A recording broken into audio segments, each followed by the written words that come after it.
السلام عليكم ورحمة الله زاري جيلاتو يمتود يا فاطمة بنت محمد صلى الله عليه وسلم يهو التاريخنا فيديون لايك شير سبسكرايب بمدرج يجمرو حساب استيت كارلوت بكومنت تساوقون فاطمة بنت محمد رضي الله عنها فاطمة ياس دسته الله ننداس دستنو السوان ياس قطة الله ننداس قطانو أباتوا رسول صلى الله عليه وسلم يا محمد صلى الله عليه وسلم إنّا يا خديجة رضي الله عنها أمستنيا لجهونتشو فاطمة رضي الله عنها أباتوا كهلو نقر تليتو ودا مكة ترارا بمزلك سلا فترة علمو ما السلاسل من مرامرنا ما استنتن بجمروبت وقت نبري تولدتشو يهجزي تعلاق أهتوا زينب رضي الله عنها العاص ابن الرابع رضي الله عنه يتبالى قلسب كما أقباتنا عنده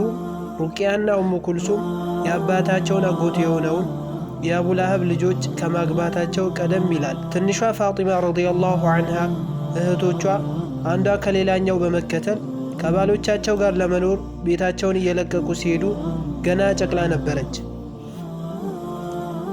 የትዳር ትርጉምና እህቶቿ ለምን ቤታቸውን እየለቀቁ እንደሚሄዱ የሚገባት ነገር አልነበራት። ብቻ በእጅጉ ተወዳቸው ስለነበር ሲለዩት ሐዘንና ብቸኝነት ተሰማት። ፋጢማ ረዲየላሁ ዐንሃ እህቶቿ በጋብቻ ምክንያት ቢለዩአትም በቤት ውስጥ ፈጽሞ ብቻዋን አልነበረችም። የአሚና ደንገጡር የነበረችውና ነቢዩን ሰለላሁ ዐለይሂ ወሰለም ከውልደታቸው ጀምሮ ትንከባከባቸው የነበረች አሳዳጊ እናታቸው በረካ ዘይድ ብኑ ሐሪስና ትንሹ የአቡ ጣሊብ ልጅ ዓሊ ረዲየላሁ ዐንሁም አጅመዒን የአባቷ የሙሐመድ ሰለላሁ ዐለይሂ ወሰለም ቤተሰብ በመሆኑ አብረዋት ይኖሩ ነበር። ከሁሉ በበለጠም ዓመት ከኸዲጃ ረዲየላሁ ዐንሃ ከእርሷ ጋር አልተለየችም። ፋጢማ የእናቷና የበረካ ረዲየላሁ ዐንሁም እንክብካቤ አልተለያትም። በሁለት ዓመት ዕድሜ ይበልጣት የነበረው የአጎቷ ልጅ ዓሊ በጨቅላነቱ በሞተው በወንድሟ በአልቃሲም ምትክ ወንድም ሆኗታል። ፋጢማ ረዲየላሁ ዐንሃ በአስተዋይነቷ ድንቅና ከዕድሜዋ በላይ የምትገመት ልጅ ነበረች።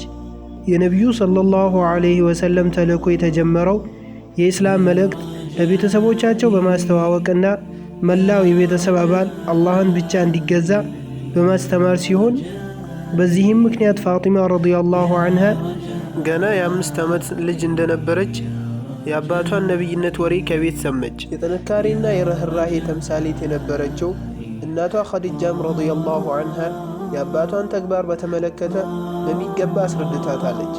ከዚያን ጊዜ ጀምሮ ትንሿ ፋጢማ ረዲየላሁ ዐንሃ ከአባቷ ጋር የነበራት ቀረቤታ የበለጠ እየጠነከረ ለእርሳቸውም የነበራት ፍቅርም እየጨመረ መጣ። በተዘዋወሩባቸው የመካ መንገዶች ዘውትር ከጎናቸው ጠፍታ አታውቅም። ካዕባን አብራቸው ጎብኝታለች። እንዲሁም ቀደምቱ ሙስሊሞች በድብቅ ከነቢዩ ሰለላሁ ዐለይሂ ወሰለም የተገናኙ ለኢስላም ተልእኮ መሳካት ቁርጠኝነታቸውን፣ አጋርነታቸውን በቃል ኪዳን ሲገልጹ ተገኝታለች። አንድ ወቅት ገና 10 ዓመት ሳይሙላት አባቷን ተከትላ ወደ መስጂድ አልሐራም ካዕባ ሄደች። በዚያም አባቷ ሂጅር በተባለው ስፍራ ላይ በመቆም ወደ ካዕባ ዞረው ጸሎት ሲያደርጉ ከጎናቸው ቆመች። የነቢዩ ሰለላሁ ዐለይሂ ወሰለም ግንባር ቀደም ጠላት የነበሩ የቁረይሽ ጉግ ማንጉጎች በእርሳቸው ላይ ጥቃት ለመፈጸም በቦታው ተሰባሰቡ። ከእነርሱም ውስጥ አቡ ጃህል ኢብኑ ሂሻም፣ ዑቅባ ኢብኑ አቢ ሙዐይጥ፣ ኡመያ ኢብኑ ኸለፍ እንዲሁም ሸይባና ዑትባ ይገኙበት። እነዚህ ሰዎች በነቢዩ ሰለላሁ ዐለይሂ ወሰለም ላይ ጥቃት ለማድረስ ወደ እርሳቸው ተጠጉ። ተንኮሉን ሲያስተባብር የነበረው አቡ ጃህልም ወዳጆቹም ማናችሁ ናችሁ የግመል አንጀት አምጥታችሁ በሙሐመድ ላይ የምትጥሉት ሲል ጠየቀ። በተንኮለኝነቱ ይታወቅ የነበረው ዑቅባ ኢብኑ አቢ ሙዐይጥ ጥያቄውን ፈጥኖ በመቀበል ጸያፍ የሆነውን ሥራ ለመተግበር አንጀት ፍለጋ ተፈተለከ። ሽታው አፍንጫ የሚበጥስ ቆሻሻ በማምጣት ነቢዩ ሰለላሁ ዐለይሂ ወሰለም ስጁድ ላይ በነበሩበት ጊዜ በላያቸው ወረወረው። የነቢዩ ሰለላሁ ዐለይሂ ወሰለም ወዳጅ የነበረው አብደላህ ኢብኑ መስዑድ ረዲየላሁ ዐንሁ በቦታው ቢኖርም በእነኚህ የከተማይቱ ሹማምንት ላይ ምንም አይነት እርምጃ መውሰድ አልቻለም። ታዲያ ፋጢማ ረዲየላሁ ዐንሃ የአባቷን ጠላቶች በዚህ ስሜት በሚጎዳ ሁኔታ ሲያጠቋቸው ስታይ ምን ይሰማታል? እንዲሁም ይቺ 10 ዓመት እንኳ ያልሞላት ልጃገረድ ምንስ ልታደርግ ይቻላታል? አው ትንሿ ፋጢማ ረዲየላሁ ዐንሃ ለፈጣሪያቸው ስጁድ እያደረጉ መሬት ላይ እንደተደፉ በነበሩበት አባቷ ላይ የተጣለውን ቆሻሻ በማስወገድ በቁጣና በልበ ሙሉነት ድርጊቱን የፈጸሙትን የቁረይሽ ወራዶች መሳደብ ጀመረች። እነርሱም በእርሷ ላይ አንዲትም ቃል ትንፍሽ አላሉም።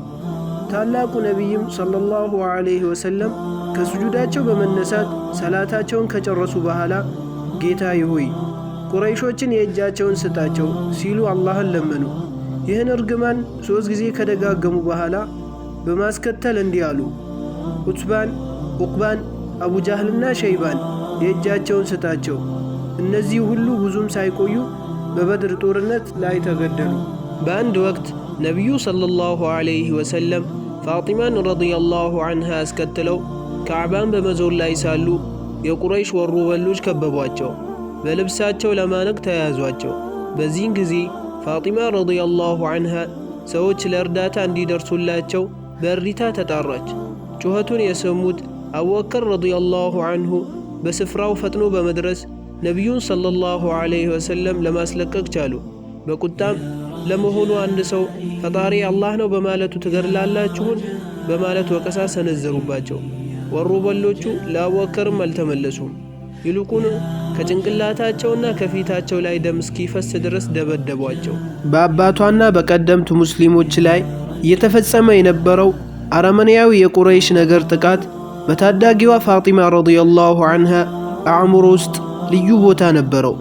በመሆኑም ሁኔታዎችን በቸልታ በመመልከት ፋንታ አባቷንና የተላኩበትን ዓላማ ለማገዝ የትግሉ አጋር ሆነች። ምንም እንኳ ወጣት ብትሆንም እኩዮቿ ያደርጉት በነበረው ጨዋታ ተሳታፊ ከመሆን ይልቅ የዚህ ፈታኝ ሕይወት ቀማሽ ለመሆን በቅታለች። በእርግጥ በዚህ ፈተና ውስጥ ብቻዋን አልነበረችም።